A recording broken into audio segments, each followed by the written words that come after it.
గురువుగారు, వేదాంగాలు ఎన్ని? వేదాంగాల ప్రాధాన్యత ఏమిటి? అవి ఎటువంటి అంశాలని విశ్లేషిస్తాయి? వేదం అంటే ఒక జ్ఞానం. శిక్ష, వ్యాకరణం, ఛందం, నిరుక్తం, జ్యోతిషం, కల్పం, ఈ ఆరింటికి వేదాంగములు అని పేరు.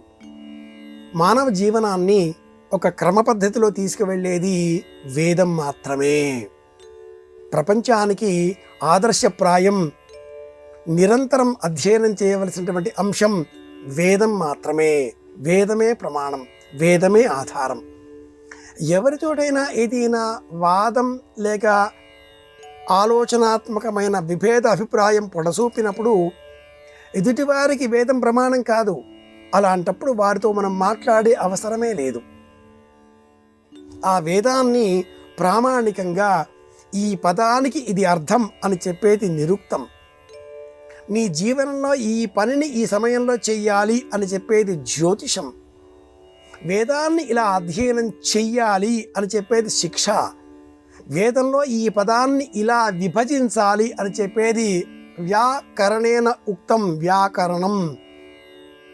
ఇలా ఈ వేదంలో ఈ పదాన్ని మనం పలకాలి, ఈ అక్షరం తర్వాత ఇదే అక్షరం రావాలి. ఎక్కడ అగ్ని అన్న పదం ఉంటుందో అక్కడ అగ్ని అన్న పదమే వినియోగించాలి. పదాన్ని మార్చే అధికారం మనకు లేదు అని చెప్పేదే ఛందం. కాబట్టి ఈ ఆరింటిని వేదాంగములు అని సూచించినటువంటి వేదమే.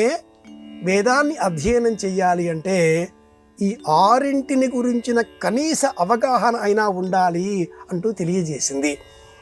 ఇవి తెలిసిన వారు తమ పద్ధతిని క్రమంగా మార్చుకొని నియతితో జీవనాన్ని కొనసాగించగలుగుతారు.